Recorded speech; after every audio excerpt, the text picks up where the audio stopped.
Taste difference of leaf tea versus stem tea. Hello everybody, welcome to the Daily Sip. My name is Oliver and my mission is to bring you closer to organic Japanese green tea, and today I'm going to test the tea of Mr. Sakamoto, so Gyokuro tea, once in the form of leaf tea and once in the form of stem tea, and explain you a little bit what are the taste differences and what are the particularities of each tea, but especially going into the taste profile of these two teas.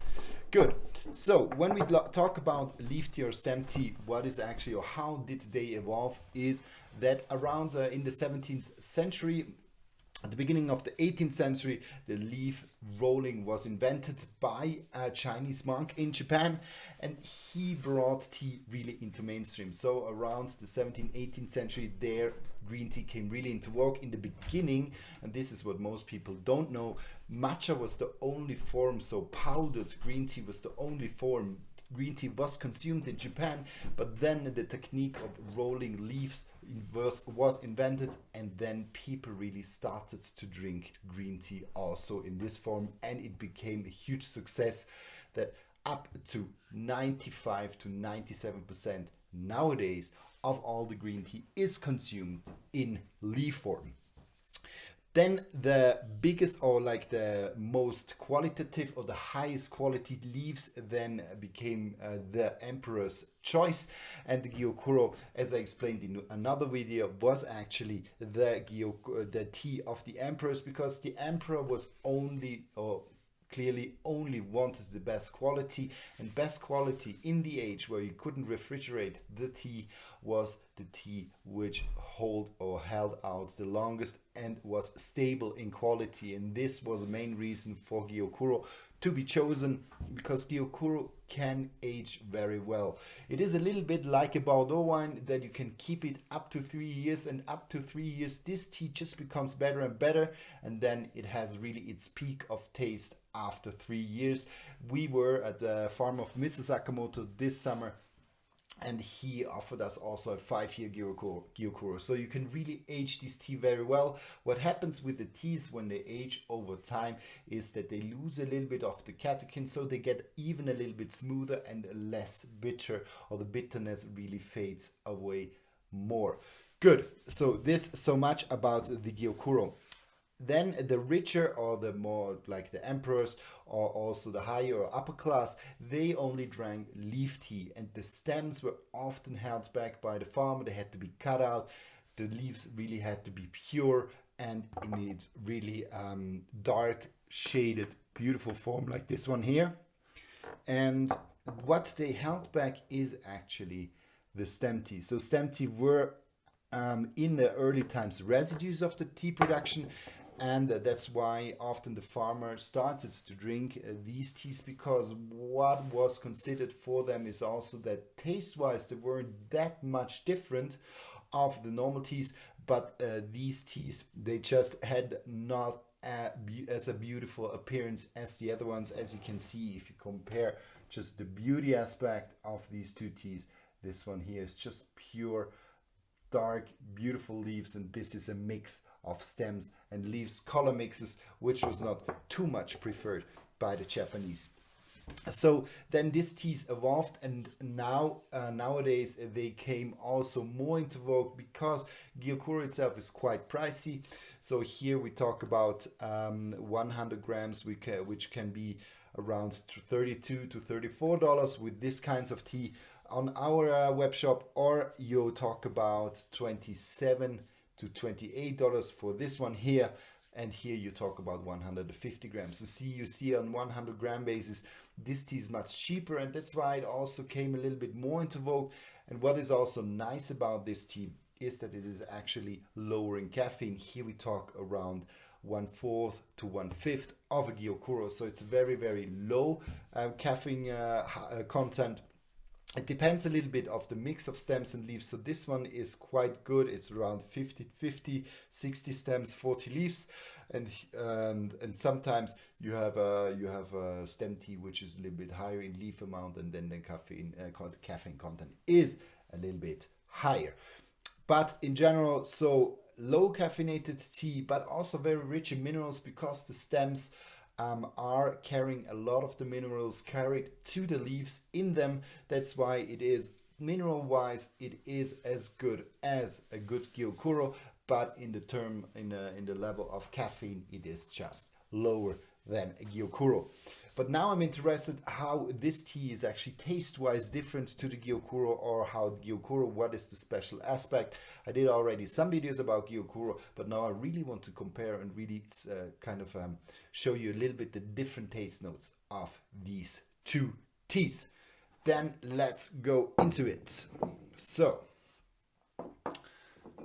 I brought the same cues just to have a similar comparison and the same amount or same gram amount of tea. I talk here around 2 teaspoons, which I used, so 5 grams of each tea.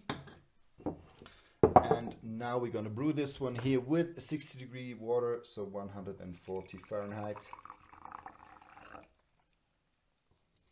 Just fill in the same amount of water.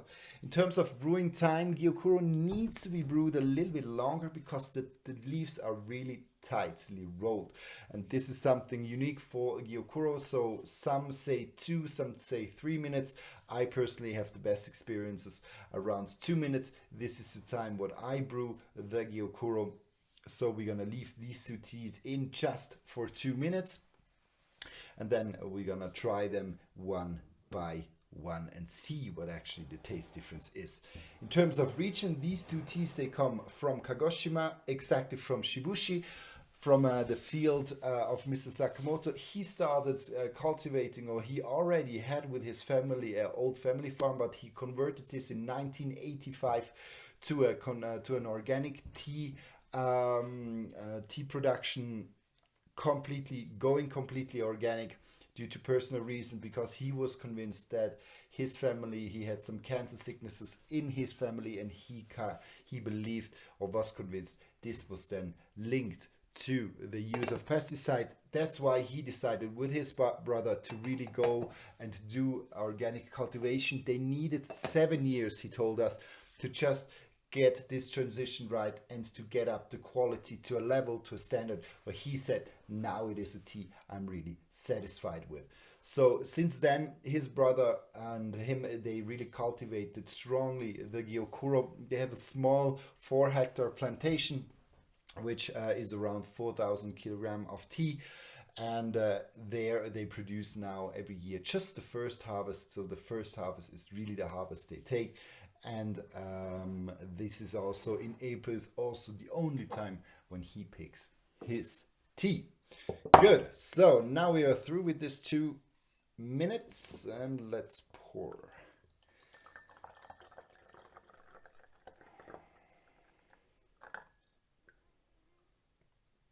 Good. Same amount of water. That's quite right. So very good.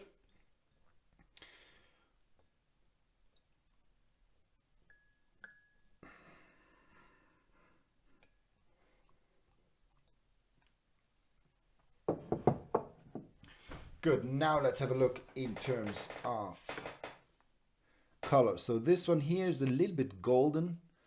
There's quite some green in it, but a little bit more golden in terms of color. We just put next the Gyokuro to it. Much more green, much more bright, much more this shade green color, which is in the tea. So here we definitely have a more kind of a green.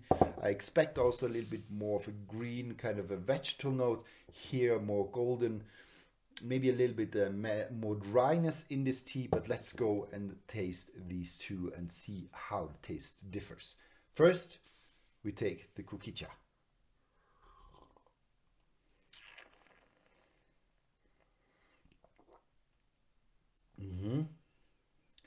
So it's nice, smooth, it's florally, it's sweet, there's a little bit of a dryness and a little hay notes to it.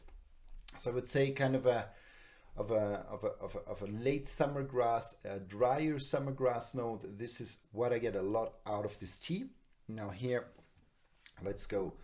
And what is nice, I get today a lot of flower notes. So there's a little bit, it goes a little bit in the direction of a slightly fermented taste note, like the oolong, for example. It goes a little bit in this direction this morning.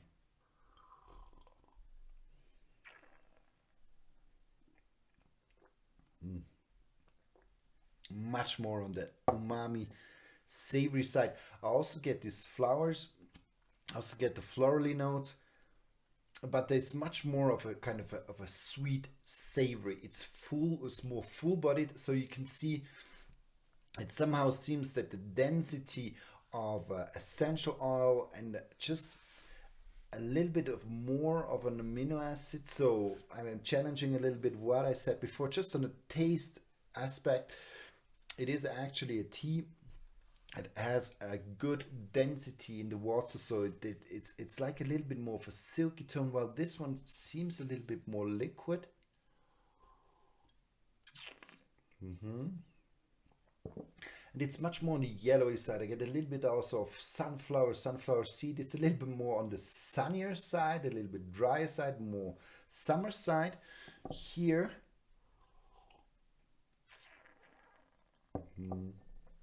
I got more kind of the late spring, full-bodied, round, kind of fully developed, and it's really round is really the right word to describe this tea. So roundness of the tea itself is quite impressive, and you just have this more savory kind of different taste notes. So when I guide through the tea,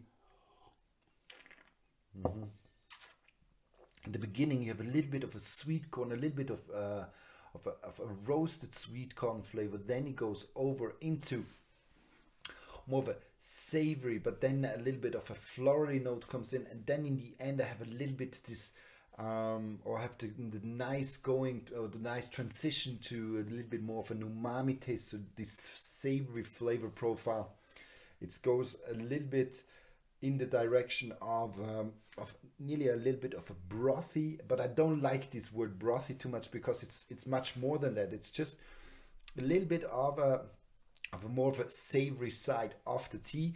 So definitely I go from the sweet corn then over to more of a florally. There's no vegetal taste at the moment in the first brewing, and then over into more of a savory side of the tea.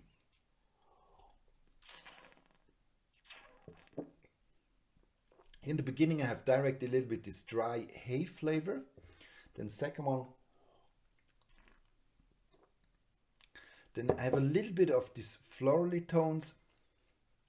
And then in the end there comes much more this summer grass, late summer grass flavor profile, and it doesn't go that deep. Here the changes seem to be quite strong, quite much bigger. So you have really this sweet corn flavor profile going over then into a more of kind of these a little bit florally tones, and then making space for the savoriness. Here I got a little bit of a hay flavor, then I have a little bit more of a florally tone, and then the hay flavor comes back, and this late summer grass hay flavor then develops really as the main kind of the main flavor profile of this tea in my palate. Then let's do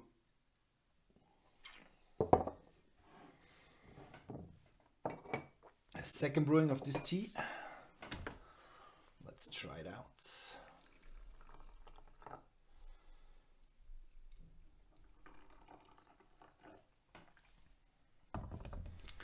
Same amount, but here the time can be much quicker.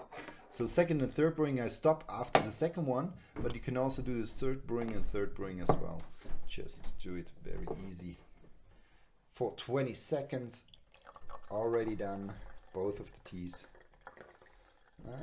Yeah, good. Okay, so let's try them.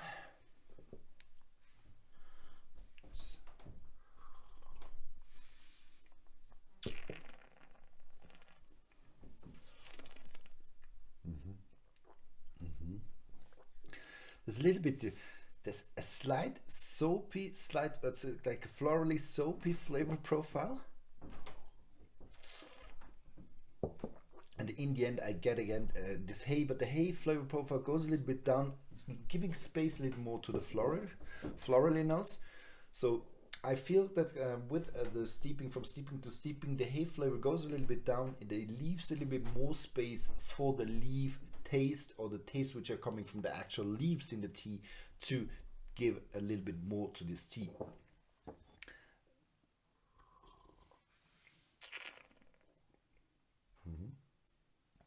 Here, still very, very savory. It still is very round, full bodied.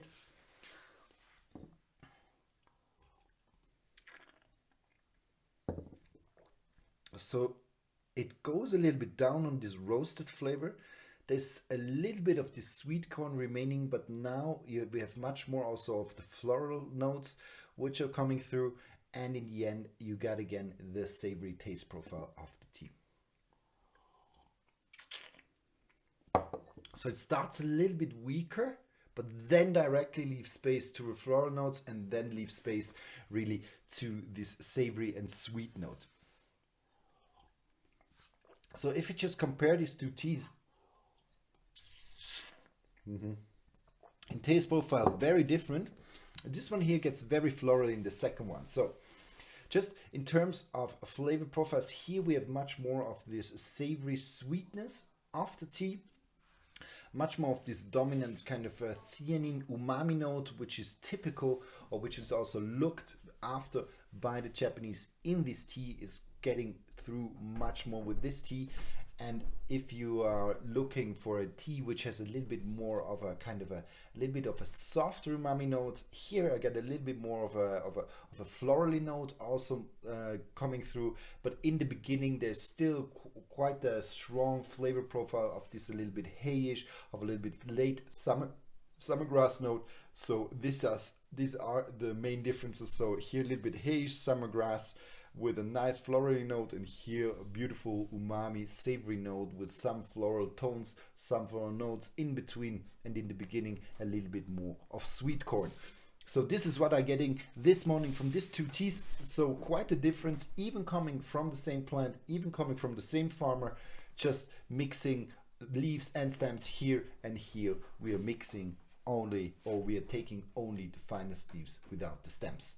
Good. This was this. I hope you like this one here, a little bit a longer one today. So have a nice day. And if you ever have a question, please don't hesitate to ask me. I'll be more than happy to answer them. Bye bye.